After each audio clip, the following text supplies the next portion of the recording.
Antes de mergulhar nesta história incrível, considere se inscrever no canal e ativar o sininho. Cada história aqui tem algo a dizer, e você não vai querer perder nenhuma. Na pequena cidade desprindali aninhada no coração das montanhas do Colorado, o tempo parecia fluir ao ritmo imutável das estações. As ruas de paralelepípedos, ladeadas por casas de madeira pintadas de branco e seus jardins bem cuidados, exalavam tranquilidade.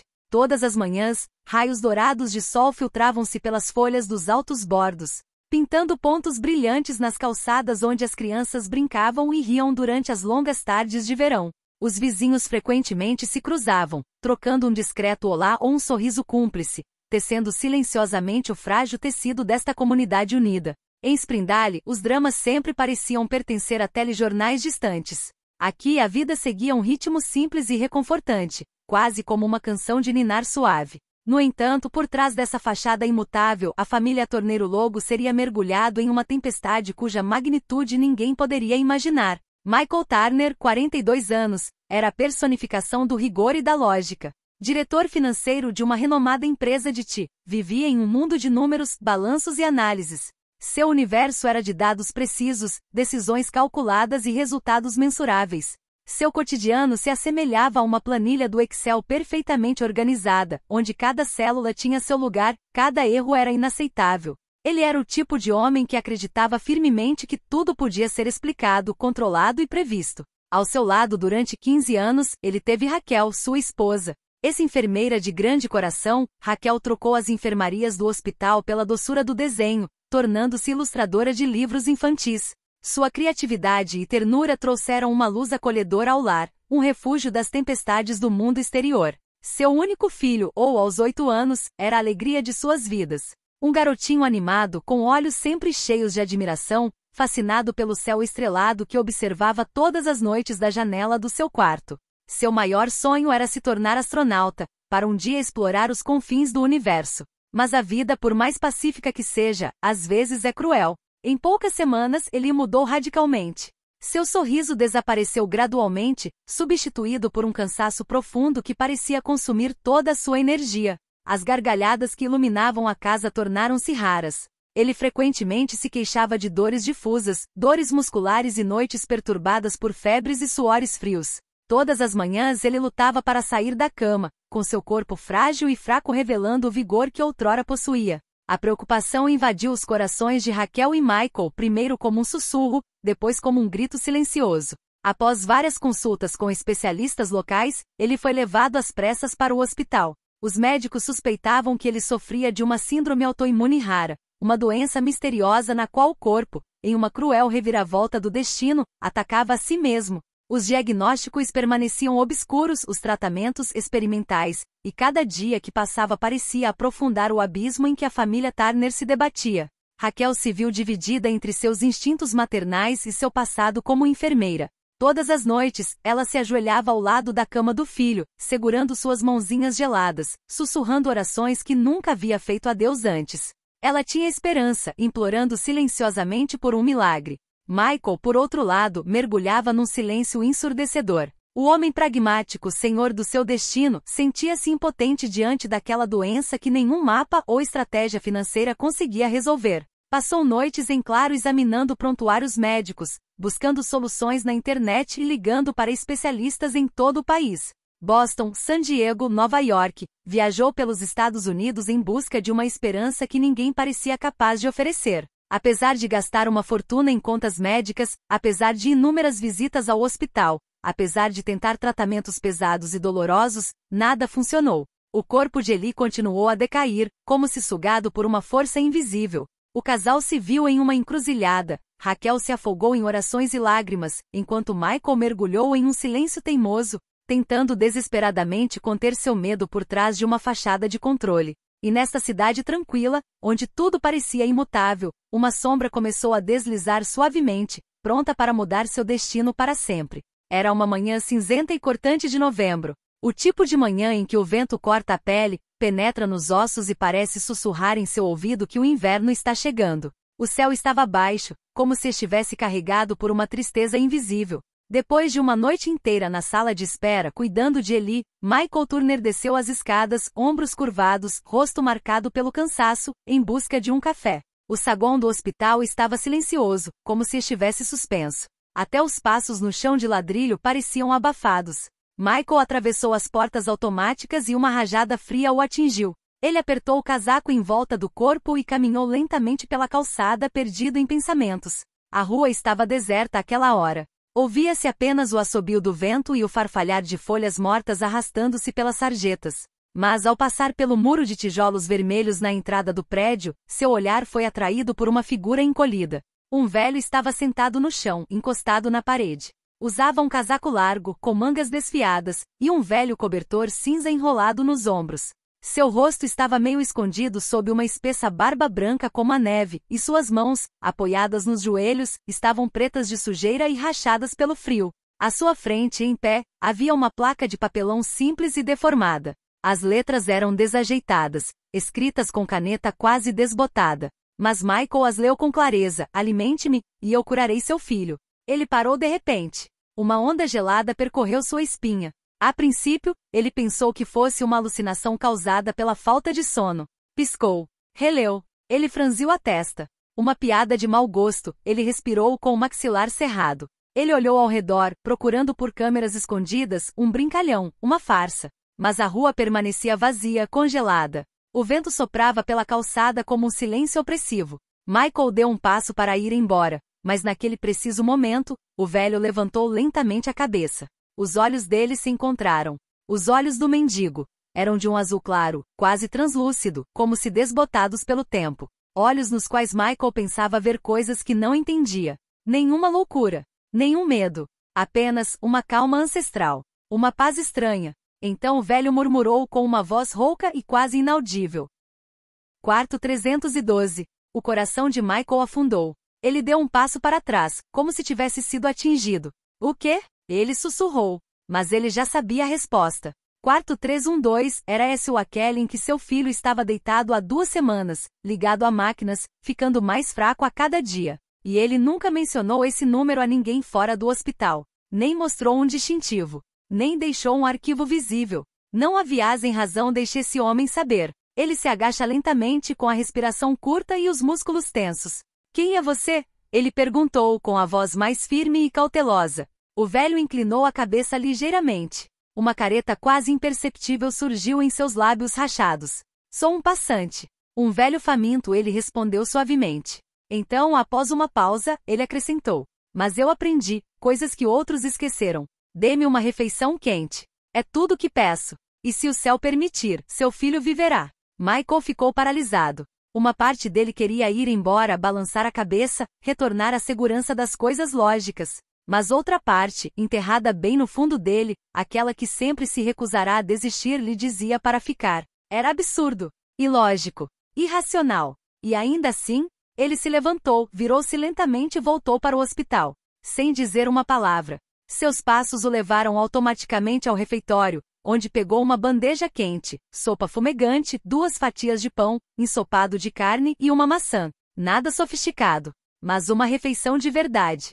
Quando ele voltou para fora, o velho não havia se movido. Michael se ajoelhou na frente dele e colocou delicadamente a bandeja em seu colo. Coma, ele disse simplesmente. O velho assentiu, agradecido. Começou a comer devagar, quase cerimonialmente. Não se empanturrou como a maioria das pessoas famintas faria.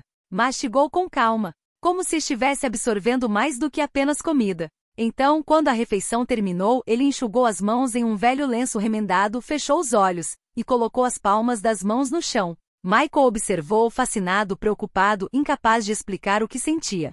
O velho começou a sussurrar. Soa estranho. Uma língua antiga e gutural, suas sílabas ondulando como ventos esquecidos. Não era latim, nem hebraico, nem qualquer língua que Michael reconhecesse. Mas havia poder nas palavras. Um calafrio pairava no ar, como se o vento tivesse parado para ouvir. Finalmente o silêncio retornou. O velho abriu lentamente os olhos e soltou um sussurro quase inaudível. Está feito. Michael girou nos calcanhares e subiu as escadas do hospital correndo, como se impulsionado por uma força invisível. Seu coração batia forte no peito, mas desta vez não era o medo que o guiava, mas uma estranha espécie de esperança. Uma pequena luz em um corredor escuro. Ele correu pelos corredores vazios, a bandeja vazia do velho ainda gravada em sua memória, as palavras antigas ainda vibrando em sua mente. quarto 312. Ele conhecia aquele caminho de cor. Poderia ter percorrido de olhos fechados. A porta entreaberta deixava entrar o brilho azulado das máquinas de vigilância. Ele diminuiu o passo, respirando com dificuldade, a mão apoiada na maçaneta fria. Ele abriu. E ficou parado. O tempo pareceu parar. Eli estava sentado. Não deitado, não pálido e tremendo como algumas horas antes. Ele estava lá, ereto na cama, os lençóis amarrotados ao redor dele, as bochechas coradas, os olhos brilhando com uma luz que parecia ter desaparecido. Ele segurava seu ursinho de pelúcia contra o corpo, e um leve sorriso flutuava em seu rosto. Quadro, ele disse em voz clara. Estou com fome. Michael sentiu o coração se partir, e então se reerguer em um instante. Suas pernas cederam. Ele se aproximou, incrédulo, incapaz de falar. Estendeu a mão e tocou a testa do filho. Quente. Sem febre. Sem tremores. Um zumbido irrompeu na sala, os sensores de frequência cardíaca, os monitores. Todos exibiam leituras perfeitamente normais. Uma enfermeira entrou correndo, depois outra, alertada pelas mudanças repentinas nos sinais vitais. O que está acontecendo aqui? Perguntou um deles, surpreso. Ela olhou para Eli, depois para Michael e depois para as telas. E deixe ir. Ele está em ótima forma. É impossível. Os médicos correram. Estetoscópios, termômetros, exames de sangue. Uma comoção se instalou ao redor de Eli, mas ele permaneceu calmo, sorrindo, olhando para o pai como se nada tivesse acontecido. Como se aquelas semanas de sofrimento nunca tivessem acontecido. Um médico levantou a cabeça, lívido. Os marcadores dele estão normais. Todos eles. É como se essa doença nunca tivesse existido, murmurou um interno. Michael cambaleou levemente, apoiando a mão no encosto de uma poltrona para não cair. Raquel, alertada pela comoção, irrompeu correndo no quarto. Seu olhar em pânico pousou na cama, e ela parou de repente, assim como Michael fizera antes. Então, o menino virou a cabeça e estendeu os braços. Mãe! Raquel caiu de joelhos na beira da cama com lágrimas escorrendo livremente. Ela o beijou, abraçou forte como se temesse já tê-lo perdido. Então, olhou para Michael, tremendo com os lábios trêmulos. O que aconteceu? Michael não respondeu. Ele não conseguiu. Ele apenas balançou a cabeça lentamente, com os olhos turvos, incapaz de formar palavras. Ele saiu do quarto, com o coração disparado e as palmas das mãos suando. Subiu as escadas a pé, quase correndo, até a saída principal do hospital. Ele abriu as portas. O ar frio lhe tirou o fôlego. Ele correu para a parede onde o homem estava sentado. Onde vira seus olhos azuis leitosos, leu aquela frase absurda. Alimente-me, e eu curarei seu filho. Mas a calçada estava vazia. Nem um sopro, nem uma silhueta. Não há mais cobertura, não há mais sinais, não há mais rastros. O vento havia levado a neve embora. Ou talvez nunca tivesse deixado vestígios. Michael agachou-se lentamente onde o homem estava comendo e colocou a mão no chão. Nada, só o frio do concreto. Ele fechou os olhos. Ele não entendia o que tinha acontecido. Não tinha as palavras. Não tinha as provas. E no entanto, ele sabia. Algo naquela manhã havia ido além da lógica. Algo antigo. Algo sagrado. Nos meses que se seguiram, Michael nunca mais foi o mesmo homem. Antes um empresário influente à frente de uma próspera startup de tecnologia biomédica, ele vendeu suas ações sem hesitar. Seus colegas consideraram a decisão uma loucura. Alguns amigos tentaram dissuadi-lo. Mas Michael estava determinado. Ele tinha visto algo que a ciência não conseguia explicar, e isso havia mudado sua visão de mundo para sempre. Com o dinheiro da venda, ele fundou Filhos da Esperança, uma organização humanitária dedicada a crianças doentes, abandonadas ou condenadas. Ele financiou cuidados, abrigos e refeições. Mas mais do que isso, viajou pelo país, visitando escolas, hospitais, igrejas e salões comunitários. Onde quer que fosse convidado, ou mesmo onde não fosse esperado, contava sua história, a de um pai desesperado, um mendigo misterioso, uma criança condenada, e uma cura impossível. Muitos zombavam dele, sim. Acusavam-no de fantasiar, de ter sucumbido à pressão. Jornalistas o chamavam de charlatão, alguns médicos de manipulador. Outros, porém, permaneciam em silêncio com os olhos marejados. Talvez também tivessem visto, ouvido ou sentido outra coisa. Mas não acabou. Numa noite chuvosa, depois de ter acabado de dar uma palestra numa pequena igreja suburbana em Birmingham, Alabama, uma senhora idosa aproximou-se lentamente dele. Ela usava um longo e surrado casaco de lã, e sua bengala estalava suavemente contra o chão de pedra. Você viu Samuel, ela disse com a voz rouca. Michael franziu a testa, surpreso. Quem? Ele perguntou, confuso. O velho, ela sussurrou.